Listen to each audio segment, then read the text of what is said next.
Listen up everyone, because class is in session, and this is why you never wear any of the clothes you make and how to fix it. And as for my qualifications, I made this. Thank you. Let's start at the beginning with your pattern, and you need a pattern, I promise. You may see people online not using one, but that's either because they're using super stretchy fabric, which can be more forgiving, or they're cutting an approximate shape out to then put on a dress form to further refine. But you don't just need any pattern, you need an actually good pattern that is going to give you a good finished garment. And you can use one of the big pattern makers, but let me introduce you to the wonderful world of indie pattern designers. A lot of them are on Etsy. In fact, I think I've only bought patterns on Etsy, and they make such good stuff, but you have to be careful because there's a few things that you want to look for in the listing. One, if the model is AI or there's no one modeling the clothing, that's a red flag that it might not be a well-tested, actually vetted pattern. Now, what you want to look for is either one, the creator modeling the pattern in the listing, or some other model. And a bonus point is if you swipe through and you can see multiple people wearing the garment of many different sizes, that indicates that the pattern has been well tested and is more size inclusive. I would also recommend going to the reviews and seeing the pictures that other people have posted of their finished garment. If their finished garment looks like what the listing was, then that's a good indication that you also will be able to get a similar result. In terms of who I would recommend, if I need a pattern, I basically go immediately to Vicky Sews. I just find that her patterns are so well drafted, the instructions are really good, I learn something every time I make it, and basically anything I'd ever want to make, she has a pattern for it. You can also draft your own patterns, which is really fun, and normally you would want to start with a pattern block, so you would have a pattern that you know fits you and is close to what you are looking for, and then you can just Google, like, how do I change this sleeve into a cap sleeve, or how do I get rid of the darts on these pants? And there's pretty specific step-by-step instructions on how you do it. It's all pretty mathematical, and there's like a very clear mythology that you need to take to do it. So it's not actually as intimidating as you would think if you've never done it before. And now you are ready to cut your fabric, but not so fast, because this is where I see a lot of things go wrong for people, me included when I first started, because cutting your pattern is actually one of the most important parts, and there's a lot of considerations. The first thing that you have to think about is fabric actually has a directionality. It has a warp, which is vertical, and a weft, which is horizontal. And the reason why this is important is the horizontal stretch of every fabric is going to be more stretchy than the vertical stretch, which really affects the way that a garment lays on your body. Now, every pattern piece is going to have a grain line marking on it, and it is super important that you line up the grain line on this pattern piece with the vertical grain of the fabric. And so how do I know what the vertical grain is? Well, the easiest way to tell is to look at what side the selvage is on. And the selvage is the woven edge that happens as a consequence of the weaving, and this is going to be parallel to the vertical grain of the fabric. Now, what if you're using thrifted fabric or a bed sheet or something else that means that you don't have a selvage to see where the grain line of your fabric is? And the best way to tell if you don't have a selvage is if you pull on the fabric, you'll be able to tell which side is stretchier than the other. And so the non-stretchy side is going to be the vertical grain of the fabric and will be what you want to line your pattern pieces up with. And if you really can't tell, like if you're pulling and you cannot tell which one is stretchier, then if you can't tell, then it probably won't have that much of a difference on how it's cut out. I don't know, that's what I kind of assume. And then the other thing is that you have to cut your pattern pieces as accurately as you possibly can. I think the craziest thing that I learned is when I was in Intro to Garment Design, my professor was talking about this, like how you need to very accurately cut everything. And something that she mentioned is, say that you cut something 1/8 of an inch off of what it's supposed to be. And 1/8 of an inch is nothing. You think it's not going to be a big deal. But imagine if you're making a top that has 4 panels on the front and 4 panels on the back, which is not really unique for many top designs. And so if every edge that you cut is 1/8 of an inch off, that means each panel is going to be 1/4 of an inch off, which means that around the entire circumference of the garment, you will be 2 inches off of what it's supposed to be, which all of a sudden that's a really big deal. And so how are you supposed to cut this accurately? Well, there's 2 ways. One, which is slightly easier but requires more supplies, is to get a rotary cutter. Now, the beauty of a rotary cutter is because you're just rolling it on the fabric, nothing really moves when you're cutting it, so you can get a really nice accurate cut without a lot of work.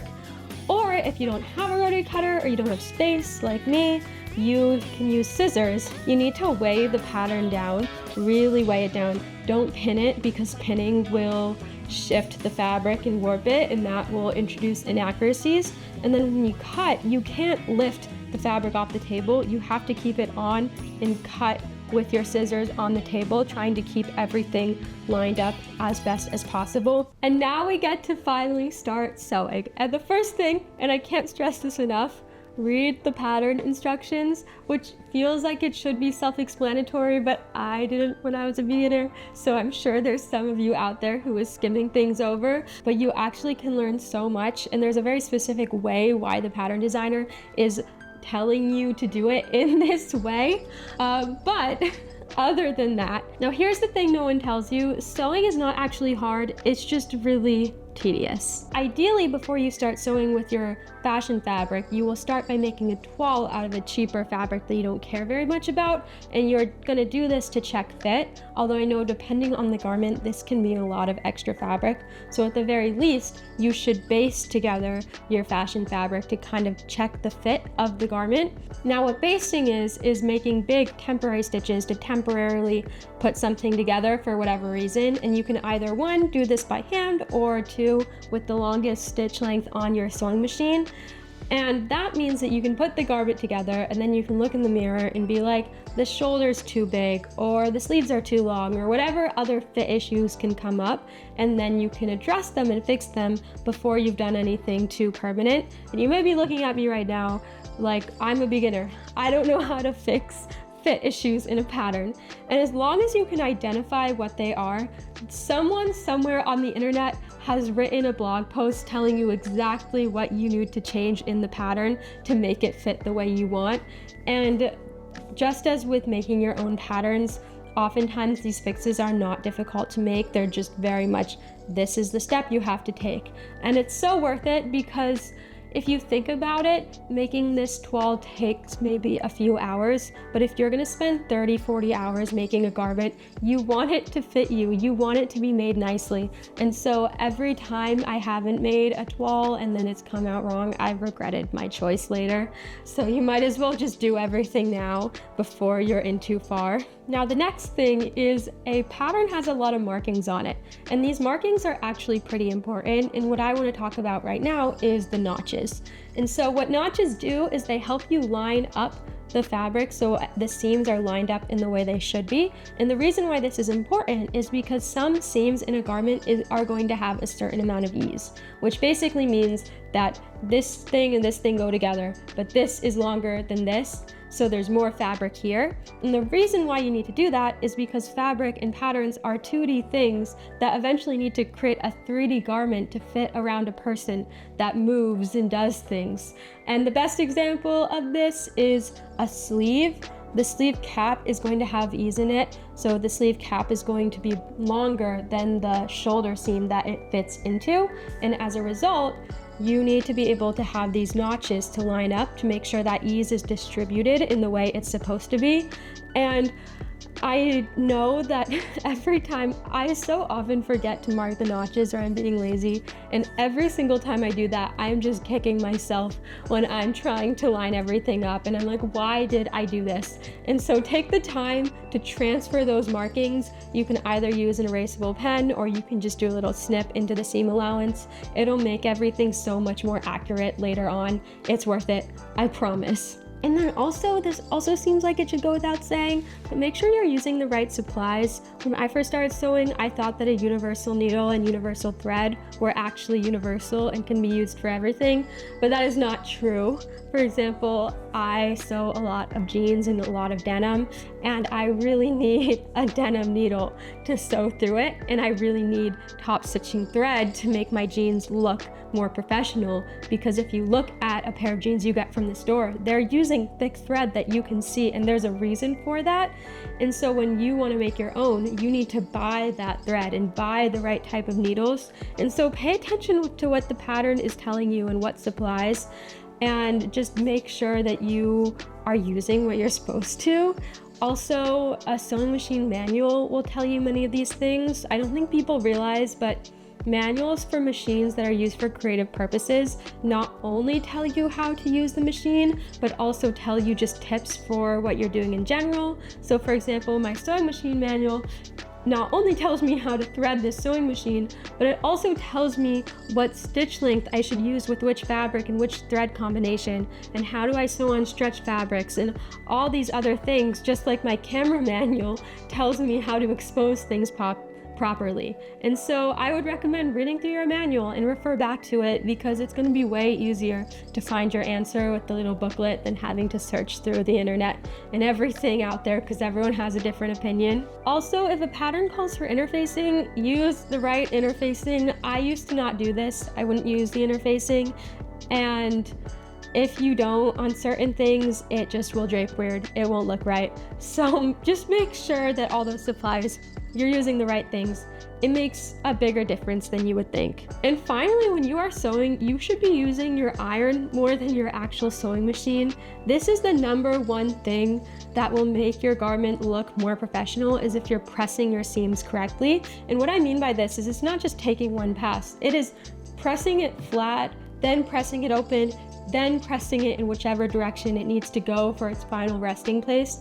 And the more you do this, the more you improve the accuracy of your garment and the accuracy of your seams and the crispiness of everything.